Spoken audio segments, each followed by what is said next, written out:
Salut à tous, c'est Mosia. Ces prochains mois, je vais vous embarquer dans une aventure littéraire. Nous allons revisiter et découvrir ensemble chaque mois un livre. Aujourd'hui, nous allons parler du livre Le procès du fameux Franz Kafka. Notre invité du jour est professeur titulaire en littérature allemande contemporaine à l'université Félix Houphouët-Boigny et homme politique. Professeur Béchir Paul Nguessan. Bonsoir. Bonsoir, madame. Merci d'avoir accepté notre invitation. C'est moi qui vous remercie. Sans plus tarder, nous allons rentrer dans le vif du sujet et plonger dans l'univers de la littérature. Pourquoi le procès ? Merci, madame. Merci surtout au Goethe Institut de nous donner l'occasion de parler d'un auteur mondialement reconnu, mais que nous, dans notre curriculum, nous n'étudions pas ici à Abidjan, malheureusement, parce que de nos collègues, personne ne s'est fait kafkaïen. Donc, Kafka manque à notre curriculum, alors que c'est un auteur qui, aujourd'hui, à l'occasion des 100 ans de son décès, on regarde partout quand nous avons fait nos recherches pour pouvoir échanger avec vous. On a vu que partout, il est célébré. Il est célébré aux États-Unis, il est célébré en Amérique latine, il est célébré en Europe, il est célébré aussi en Afrique. Et je voudrais en tout cas aussi dire merci au Goethe Institut qui nous donne l'occasion de parler de Kafka. Quand bien même chez nous à l'université, il ne figure pas, comme je l'ai dit tout à l'heure, dans notre curriculum. Il ne fait pas partie des auteurs que nous étudions, malheureusement. Et je pense qu'à partir de cet instant-là, il faudrait que nous puissions corriger cela, trouver soit un collègue qui le fait, ou bien si le faut, moi-même je le ferai, parce que malheureusement, je n'interviens plus dans les niveaux inférieurs avec l'étude des œuvres, mais on peut tout de même peut-être instaurer un autre cours au niveau master pour que les étudiants puissent parler ou bien lire Kafka, apprendre Kafka, etc. Alors pour revenir à votre question, je voudrais vous dire encore merci parce que le procès, c'est un procès quand même assez intéressant, assez absurde, mais intéressant aussi du point de vue de tout ce qui s'est passé dans ce texte-là. Kafka, pour revenir un peu à sa vie, il a fait des études littéraires, sinon il ne serait pas aussi bon en l'écriture, mais il a été aussi juriste, il a fait des études de droit. Et on voit que l'influence juridique se retrouve dans son œuvre littéraire. Il a pas mal de textes qui nous renvoient directement à la situation ou à la réalité juridique. C'est vrai. Il a le procès dont nous allons parler aujourd'hui, mais il y a aussi le verdict, il y a aussi la colonie pénitentiaire, il y a aussi le nouvel avocat, il y a aussi devant la loi. Donc autant de textes qui nous plongent dans l'univers juridique, judiciaire, et je crois que quand il fait, ou bien il donne le titre, le procès, à l'œuvre qu'il a fait connue dans le monde, moi je pense qu'il veut parler de procès juridique, judiciaire, mais il veut aussi parler peut-être de processus, parce que le terme process en allemand, il veut dire procès juridique, procès judiciaire, mais il veut aussi dire processus, ou même procédure. Donc c'est un peu de tout ça qu'il est question. Il est question d'un procès, un procès assez absurde, parce que celui qui est accusé ne sait même pas de quoi il est accusé. Donc pas du tout transparent, alors que la justice se veut assez transparente. Exactement. Mais il est aussi question de processus, de développement d'une situation de vie qui conduit jusqu'à la mort de Joseph K., de la figure ou bien du personnage principal de Franz Kafka dans cette œuvre-là qui est le procès. Donc ma prochaine question, c'est qu'est-ce que l'auteur essaie de nous dire à travers la société qu'il dépeint ? Parce que ce qu'il faut noter dans le procès de Kafka, c'est que c'est un livre qui est très angoissant, très sombre, très ténébreux et qui est en fait un peu étouffant. Donc on se demande ce que l'auteur essaie de décrire. Ben c'est le propre de Franz Kafka de décrire des situations vraiment angoissantes, des situations absurdes, des situations cauchemardesques. C'est vraiment le propre de Kafka. On va certainement arriver à son style. Et ce qu'il veut nous faire voir ici, c'est de voir que l'homme peut ne pas être aussi le maître de son destin. La lecture de Kafka, la lecture de tout auteur littéraire, c'est une lecture plurielle, c'est une lecture avec plusieurs perspectives possibles. Chaque lecteur lit le texte comme il entend. Chaque lecteur essaie de donner un sens à un texte donné. Et c'est ce qui fait l'intérêt de textes qui sont écrits depuis plus de 100 ans et qu'on continue de lire aujourd'hui. Parce qu'on ne se met pas toujours au même niveau que ceux qui l'ont interprété par le passé. Surtout pour nous qui faisons les interprétations littéraires. Ce qu'on attend de nous, en tant qu'hommes de lettres, aussi de nos étudiants, c'est de pouvoir marquer aussi son interprétation du texte, c'est de pouvoir lire son texte différemment des autres lectures qui ont été faites. C'est bien que c'est vrai qu'on s'appuie sur les premières lectures, c'est vrai qu'on s'appuie sur les premières interprétations qui ont été données, mais on peut lire différemment de ceux qui l'ont lu déjà.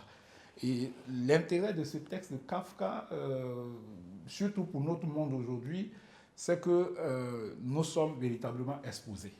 Exposés parce que nous ne sommes pas toujours maîtres des situations que nous vivons, des situations dans lesquelles nous sommes plongés. Souvent, on nous oblige à entrer dans une situation et on se débat comme un beau diable. On peut s'en sortir, mais on peut ne pas s'en sortir, on peut laisser sa peau, comme le personnage principal ici a laissé sa peau dans un procès qui lui a été collé, dont il ne connaît ni les tenants, ni les aboutissants.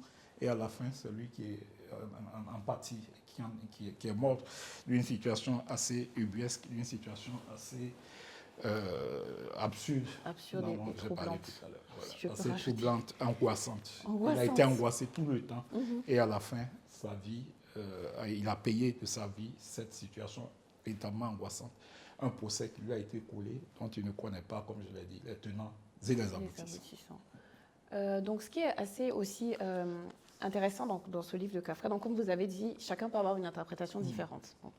C'est vrai que moi, en lisant le livre, j'avais quand même espoir à un moment qu'on saurait de quoi Joseph K. serait accusé, ou au moins qu'il aurait la possibilité de pouvoir se défendre, de pouvoir s'expliquer.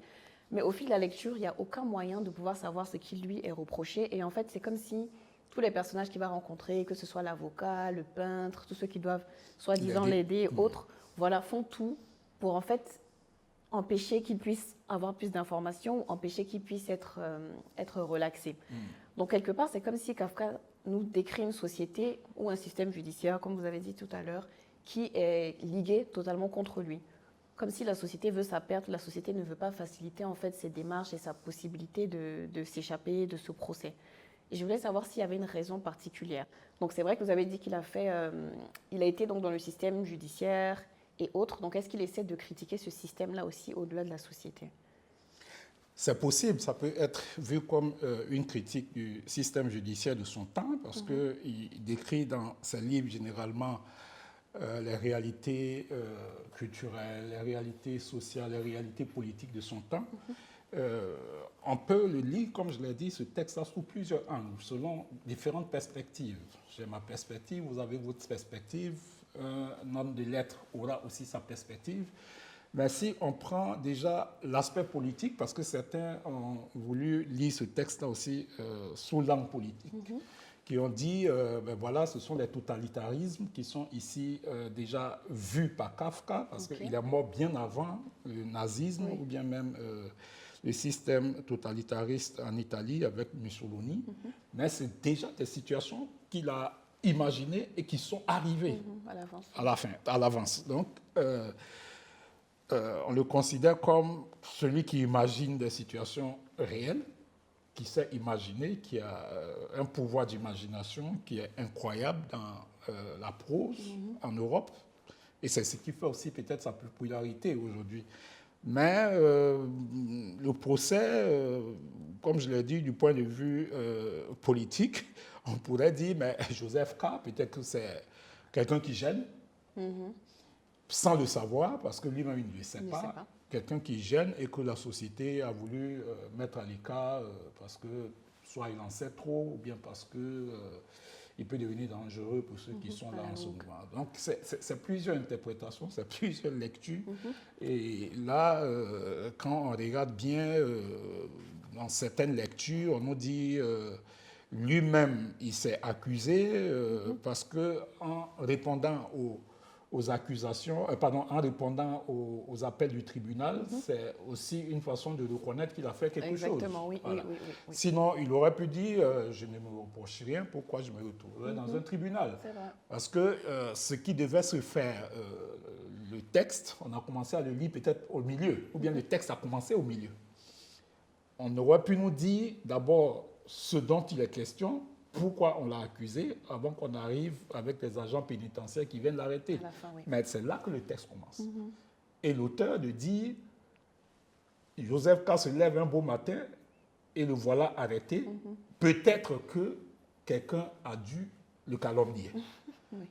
Donc, voilà une situation qui nous arrive et dont nous ne savons absolument rien.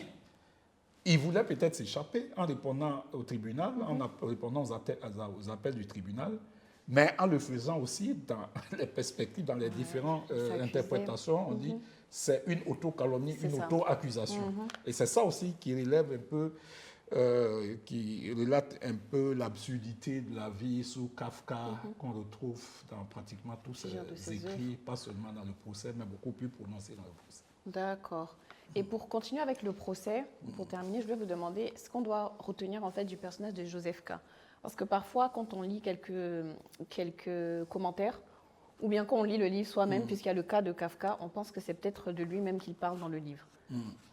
Oui, mais Kafka, il décrit des situations de la vie de tous les jours dans l'Europe, en Europe centrale. Il est né à Prague. Il a passé le clair de son temps à Prague, en Tchécoslovaquie aujourd'hui. Par le passé, ce n'était pas tchèque, c'était l'Empire austro-hongrois. Et donc, la situation du temps, parce que n'oublions pas qu'il a commencé à écrire au début de la Première Guerre mondiale. Et ça s'est étendu jusqu'en 1915. Donc, il voulait présenter la situation, la réalité de la vie de tous les jours dans cette Europe qui était déjà dans la guerre, dans la Première Guerre mondiale, et qui était une situation intenable pour certains qui ne comprenaient pas vraiment le jeu diplomatique, le jeu militaire qui se passait dans l'Europe. Donc c'est un peu ça qu'on retrouve dans son œuvre. Ben, ce qui représente véritablement, quand on revient vraiment au livre, dans l'interprétation, c'est comment on peut victimiser un homme à partir de calomnie. Comment ce que la calomnie peut entraîner et où est-ce que ça peut nous mener. Parce que lui, sur la base d'une calomnie, c'est ce que l'auteur nous raconte, probablement qu'il a été arrêté pour avoir été calomnié. Franz Kafka, Joseph K. est mort à la fin. Donc, il représente le pouvoir de la calomnie ou bien ce que la calomnie peut entraîner dans la vie de l'homme.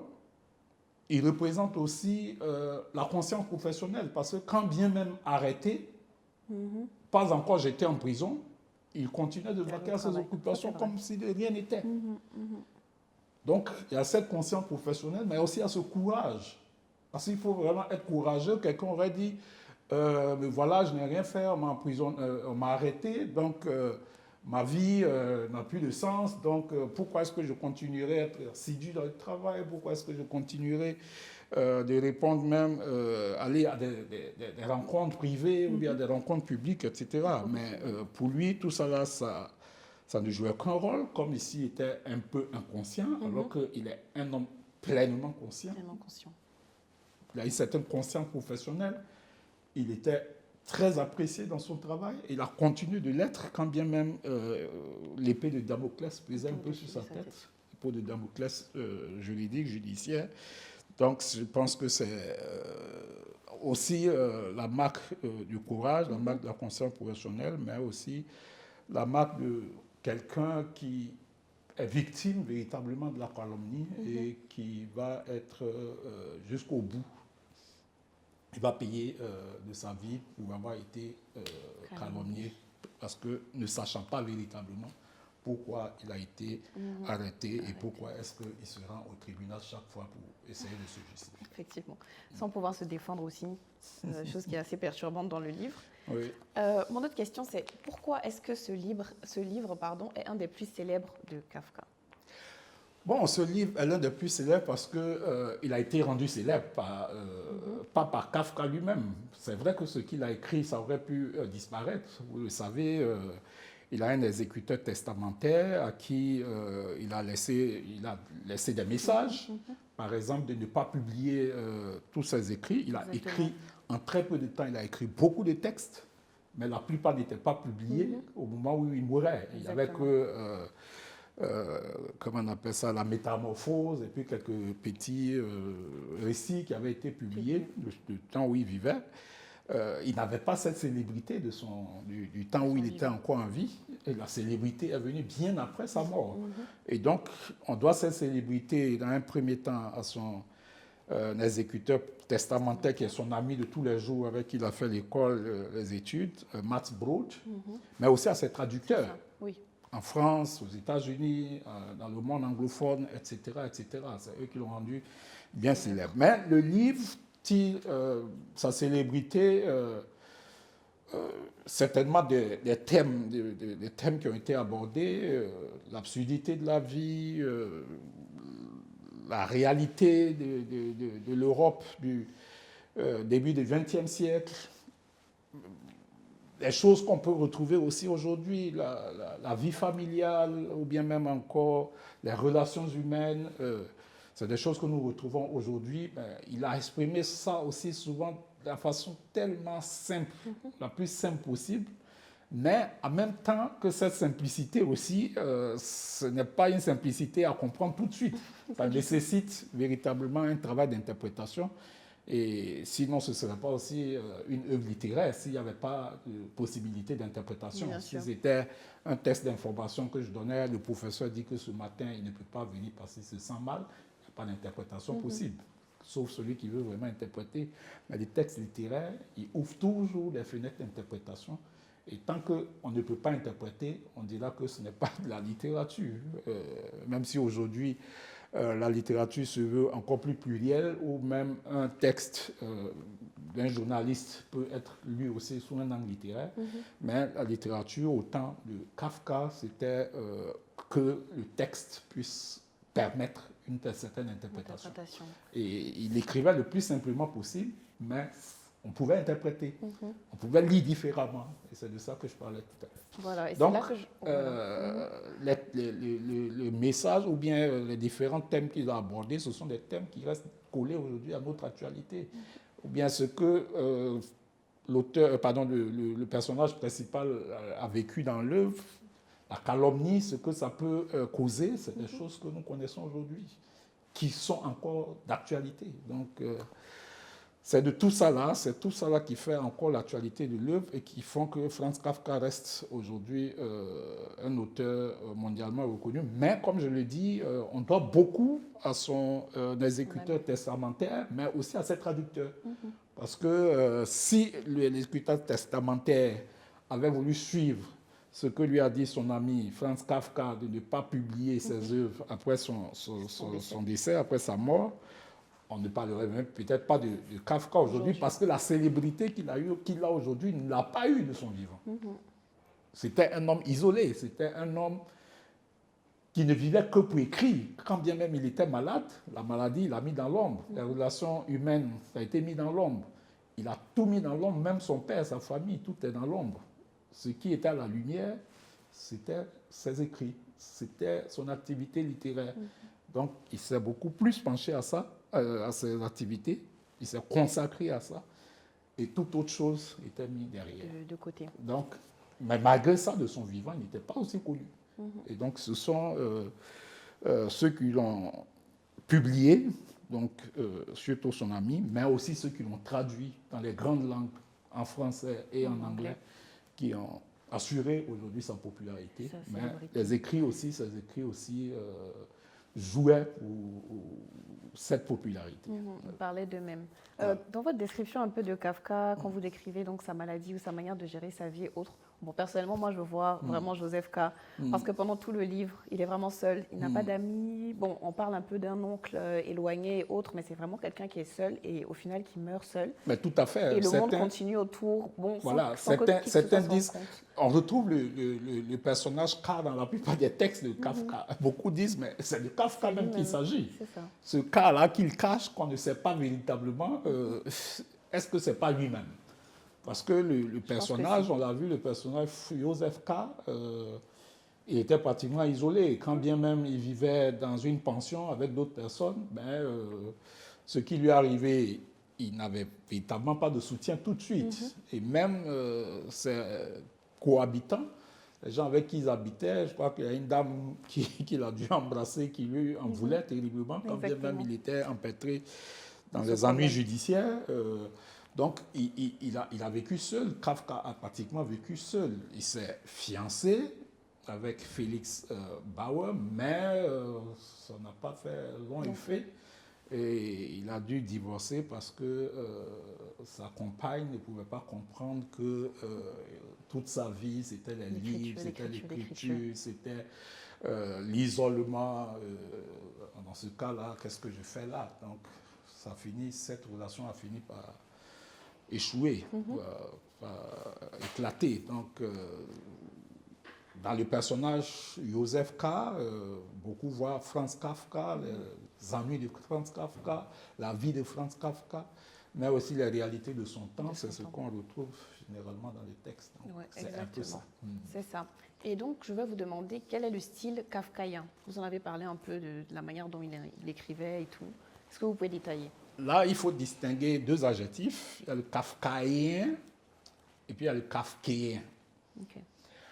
Alors, le kafkéen, d'abord, c'est tout ce qui vient de Kafka lui-même. Donc, c'est l'adjectif, comme si je disais l'adjectif qui vient, par exemple, de Sartre, sartrien, le texte sartrien, le texte de Jean-Paul Sartre, le texte sartrien, ou bien le texte de n'importe quel auteur, Karl Marx, le texte marxien. Parce que le marxiste, ce n'est pas marxien. Non, pas du marxiste, c'est autre chose, c'est l'interprétation qui est faite de Karl Marx. C'est ça qui donne marxisme. Beaucoup pensent que marxisme, c'est ce qui vient de Karl Marx. Donc ici, dans le kafkéen, c'est ce qui est vraiment du Kafka dans le kafkéen. Mais le style kafkaïen, c'est devenu un style aujourd'hui qui désigne pas seulement l'écriture absurde ou bien même l'écriture cauchemardesque, l'écriture aussi assez réelle, simpliste, mais qui n'est pas seul là. Chez Kafka,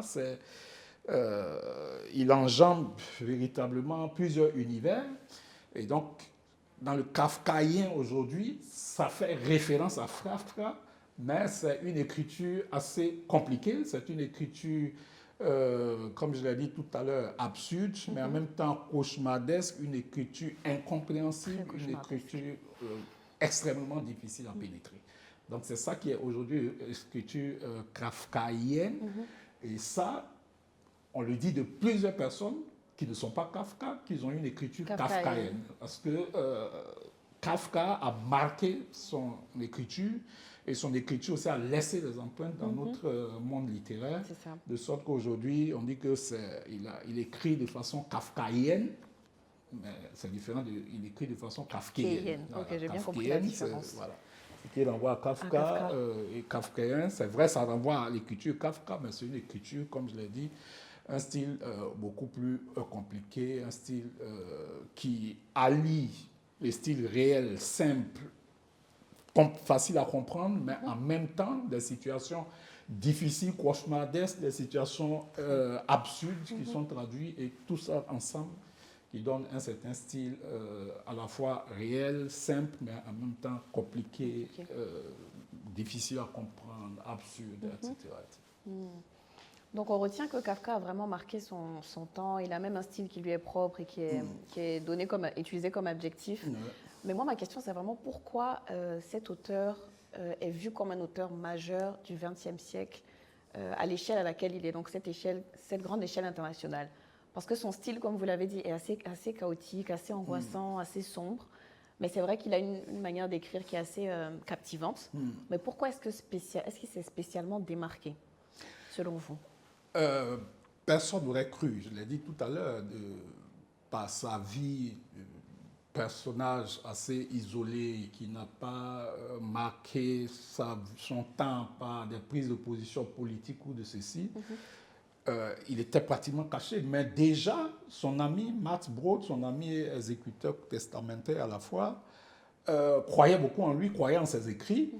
Et les premiers textes sont sortis, la métamorphose, et puis quelques petits récits, je l'ai dit tout à l'heure.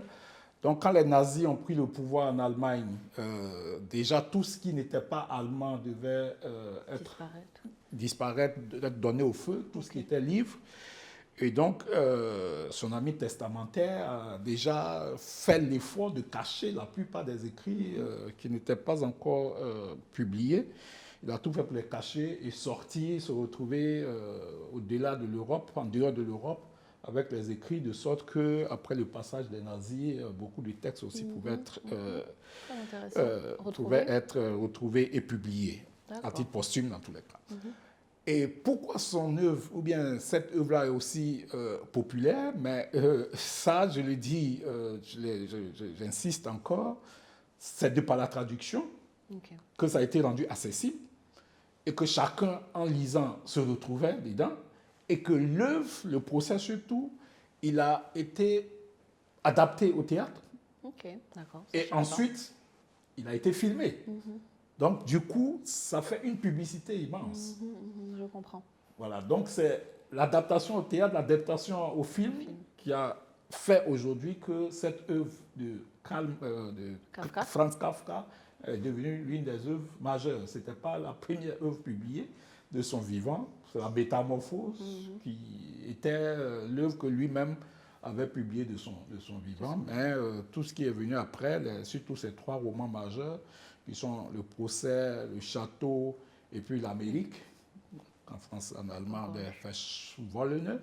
Et ça, c'était des œuvres majeures, mais qui ont été pratiquement toutes publiées seulement après son décès. D'accord, très intéressant. Donc, à l'occasion des 100 ans, comme vous avez dit, de commémoration du départ, du décès de Franz Kafka, qu'est-ce que vous aimeriez dire, qu'est-ce que vous pensez qu'on devrait retenir de cet auteur? Bon, c'est un auteur qui est fascinant parce que les situations qu'il décrit en son temps sont des situations que nous vivons tous les jours, c'est de ça. Mais aussi, il a marqué le XXe siècle par son style, un style à la fois simple, dépourvu de tout scorie ou bien qu'on peut comprendre facilement, mais en même temps qui donne à interpréter. Parce que ce n'est pas aussi donné.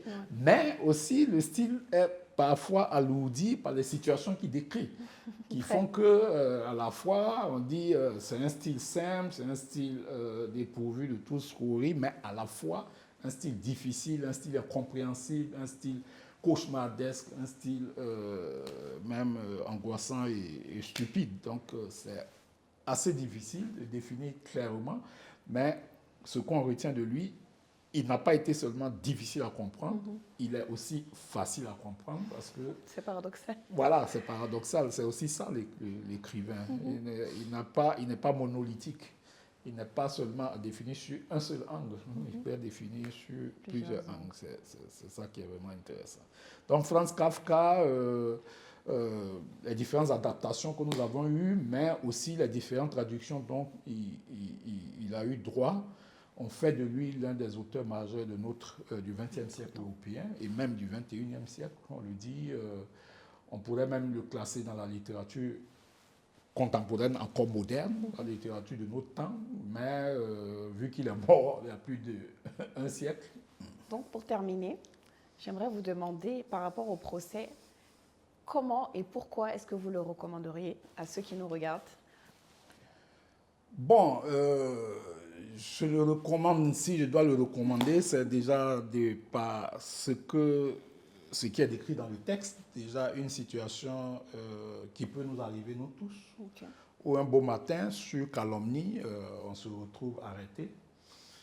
Mais il nous a montré que quand bien même on est arrêté, parce qu'on est calomnié, on doit rester nous-mêmes.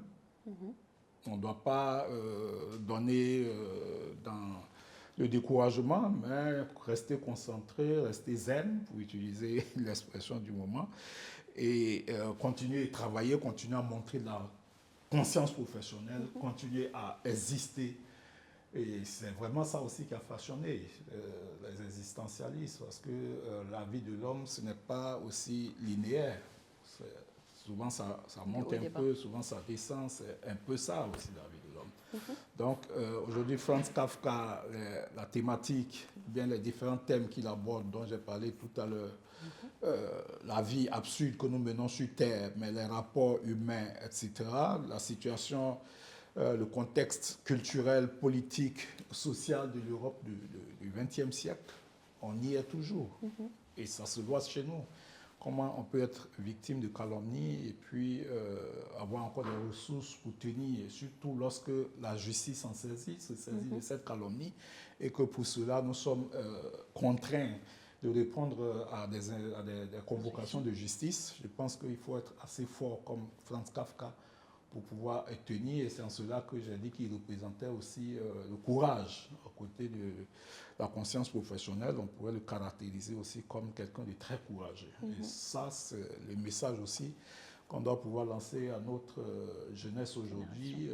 Nous sommes impétrés dans de très nombreux problèmes aujourd'hui, surtout dans les pays dits sous-développés, les pays africains surtout. On n'a pas véritablement aujourd'hui de repères, mais on voit aussi que souvent c'est extrêmement difficile. Le chômage nous plombe, les problèmes de drogue pour la jeunesse surtout. Et beaucoup se donnent vraiment au découragement. Vous avez vu ces derniers temps dans notre pays aussi beaucoup de suicides. Oui. C'est lié aussi à des situations qui sont intenables. Franz Kafka ne s'est pas suicidé, il a été exécuté. C'est vraiment deux choses différentes. S'il avait le choix, Joseph K. Ne s'est pas suicidé, il a été exécuté. S'il avait le choix, il n'aurait jamais choisi de s'exécuter, quand bien même, de se suicider, quand bien même la situation qu'il vivait, souvent, il n'était plus maître. Il n'avait plus le contrôle sur certaines situations, mais il est resté quand même digne, il est resté tout droit, il est resté égal à lui-même jusqu'à ce que, à la fin, il soit exécuté contre son avis. Contre son gré. Et très brutalement. Voilà, très brutalement. Voilà. Donc j'entends ce que vous avez dit, mais j'ai juste une petite question, vous entendant parler. D'un côté, on a donc tout ce courage et tout qui est mis en avant par le personnage de Joseph K, le fait qu'il continue sa vie, le fait qu'il continue de se battre, même s'il voit qu'il n'y a pas vraiment de recours et autres. Voilà. Et donc, il doit nous encourager quelque part donc, à continuer dans ce sens. Mais parallèlement, le côté négatif, c'est qu'on est aussi face à un système judiciaire ou une société qui fait tout contre, enfin, qui ne va pas dans notre sens. Donc, j'ai l'impression que d'un côté, Joseph K nous encourage, mais en même temps, est-ce que ça fait pas peut-être... Ça ne pourrait pas peut-être faire peur à des personnes qui vont lire Kafka et se dire qu'en fait, il n'y a pas de justice. Si quelque chose m'arrive, je suis seule. Oui, il y a un peu ça. On a parlé de la critique du système judiciaire. La bureaucratie est excessive. La bureaucratie judiciaire, et pas seulement la bureaucratie judiciaire, mais la bureaucratie tout court. En général, oui. Qu'il a aussi, à travers ses écrits, attaqué le conflit avec l'autorité. C'est des choses que nous vivons au quotidien, mais c'est tout ça là aussi qui fait la fascination et l'actualité de Franz Kafka, de ce livre et même de l'auteur. Donc, des situations qu'il a décrites et ces situations qui restent encore actuelles, qui restent encore fascinantes de nos jours. Je pense que c'est un peu ça qui fait la différence avec les autres auteurs, mais qui fait aussi sa renommée internationale. Tout à fait. Ouais. D'accord. Merci beaucoup, professeur Béchier. C'est moi qui vous remercie encore une fois. Nous avons beaucoup appris donc sur cette œuvre grâce à vous. Merci de nous avoir suivis. Pour ceux qui ont déjà lu le livre, nous attendons avec impatience vos commentaires. Et pour ceux qui ne l'ont pas encore, nous vous invitons à vous le procurer au plus vite. Nous profitons pour vous inviter également à la commémoration des 100 ans de décès de Franz Kafka, un événement qui sera organisé par le Goethe Institut le 6 septembre prochain.